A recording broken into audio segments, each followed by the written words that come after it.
insonni sog'ligi, salomatligi uchun ro'zani foydasi qanchaligini musulmonlardan ko'ra musulmon emaslar ko'proq tushunib yetadigan bo'lib qoldi hozirgi kunda. Chunki ular ro'zani bilmaydi, yurib kasal bo'lib qolishadi-da, keyin izlashib unga bunga borib, sen ko'payib badaningga buncha narsa to'planibdi, och qolishing kerak deb ular och qolib tuzalyapti. Shundan tushunishyapti. Men ko'p marta gapirganman, haqiqat.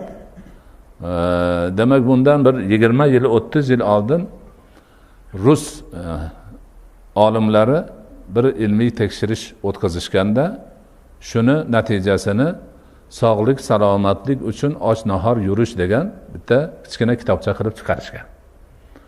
O'sha vaqtda shu dindan, diyonatdan xabari bor odamlar yurib izlab topib o'qiganmiz hammamiz. Nikolayev degan bir bosh tabibning rahbarligida katta bir ilmiy demak guruh shu narsani tajribadan o'tkazishgan ekan. Ular o'sha tajribalarida qilgan narsalarini, odamlarning sonini och qolgandan keyin 3 soat o'tgandan keyin nima bo'ladi, 4 soat o'tganda insonning tanasida qanaqa jarayonlar kechadi, hammasini yozishgan. Xulosalari shu. O'sha vaqtda ro'zani yomonlayman deb nihoyatda bo'lmag'ir gaplar aytilar edi. Ro'za tutsa odam inson kasal bo'ladi, tanasi ovqatlanishga o'rganib qolgani uchun ovqatlanmasa xarob bo'ladi, yuragi ishdan chiqadi, o'pkasi ishdan chiqadi, u bo'ladi, bu bo'ladi deb tinmay gapirilar edi. Odamlarni ushlab olib og'zini ochirishga majburlashadi. Suv ichirib, boshqa qilib ro'za tutmasin deb majburlashadi. Hatto kinoga kirsa ham kinoni qo'yishdan oldin ba'zi joylarda bitta ma'ruzasi chiqib ro'zani zarari to'g'risida qo'shtirnoq ichida ma'ruza qilar edi. Gap to'lib ketgan edi. Shuning uchun ular bo'lsa kerak, haligi olimlar tushuntirish ma'nosida aytayapti. Odam bolasini och qolishi ikki xil bo'ladi. Majburiy och qolish, ixtiyoriy och qolish. Bu ikki xil och qolish xuddi ikki xil pichoqqa o'xshaydi. Bittasi bezori qotilni qo'lidagi pichoq, bittasi ilmlik tabibni qo'lidagi pichoq. Majburiy och qolish xuddi qotilning qo'lidagi pichoq kabi insonning jismiga zarar yetkazadi. Chunki niyati yo'q, och qolish xohishi yo'q, och qolyapti, o'zini urib bu yoqqa cho'qqa yuguryapti, unga och qolish zarar. Lekin ixtiyoriy och qolish xuddi tabibning qo'lidagi pichoqdek. Tabib insonni yorib ichidan zararli joyini kesib olib tashlasa sog'ayib ketgandek, ixtiyoriy och qolish ham insonni tanasidagi zararli narsalarni chiqarib olib sog'lom bo'lishiga xizmat qiladi deyishyapti.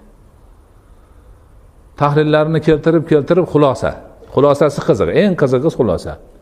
Xulosa shuki deydi.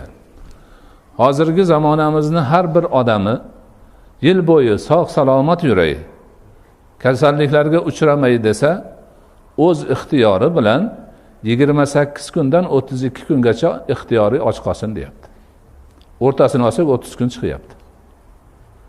Kitob qilib yozib qo'yishgan shuni. Ana shu. Undan keyin och qoldirib davolashlar juda ko'paydi. Nihoyatda ko'paydi. Shundan meni qilgan bir xulosam shuki, ular misol uchun oldin deydi, ovqatni sekin-sekin qoldirib kun bo'yi och qolishga tayyorgarlik ko'rasan deydi. O'sha tayyorgarligini ko'rib, kun bo'yi och qolib boshqa qilgandan keyin kunning oxirida unga ba'zi bir sabzavot, karam shunga o'xshagan narsalarni berib, zaytunning yog'idan ichirib, va jigarini ustiga isitadigan narsa qo'yib, jigarni tozalaymiz deydi. Ana u odamlar ro'za tutmagan bo'lsa, umuman o'zini yo'qotishib qo'yadi. Haligi holatlarda xushlardan ketib qoladi. Ro'za tutganlar qilsa hech narsa yo'qdi. Turaveradi, hech narsa tuzilmayman, men hech narsani sezmayapman. Nima bo'lish kerak edi deb turaveradi. Chunki u ro'za tutib tanasi sog'. Ana ular yillar bo'yi zaharni o'zida to'plab yurgan. Birinchi marta haligi qatib qolgan zaharni ko'chirish kerak. Ularga inaki qiyin kechyapti. O'shanaqa ishlarni qilib, tajriba bilan, unaqa bir katta emas, lekin ko'p odamga shuni aytib, tushuntirib, o'zi qilib ko'rsatib yurgan bir odamdan men so'radim. Siz shuncha tajriba qilibsiz. xulosasini aytingchi, nima foydasi bor ekan buni desam, to'g'risini aytaymi, to'g'risini ayting. To'g'risini aytsam shu ishni qilgandan keyin Xudo esiga tushib qolar ekan odam deydi. Allohni tanib qolar ekan, his qilib qolar ekan. Shuni men deydi, eng katta tutganim shu deydi. Haqiqatan shu. Mana ro'za kitobi hadis va hayotda 8-juzida keltirdim. Dunyoning ulamolari hozirgi kundagi eng ko'p tarqalgan dardlarni shu och qoldirish bilan davolashyapti. Rakkacha bor. Rakni davolanib, faloncha rak kasali keldi, bunchasi tuzalib ketdi, bunchasi tuzalmadi degan, tuzalmaganlari juda oz foiz. Qolgan oshqozon ichak kasalimi, boshqa kasalmi, hammasini tuzalganini aytishyapti. Mana shu holat. Lekin shu yerda biz mo'min musulmon insonlar o'laroq zimmamizga bir oy ro'za, Ramazon ro'zasini tutish farz ibodati bo'lgani insonlar bo'laroq bu ro'za tutishimiz sog'lik uchun, ozish uchun demasligimiz kerak. Ibodat uchun u. U ozish nima qilish, u bo'laveradigan narsa. Bizi bosh maqsadimiz Allohning buyrug'ini bajarish.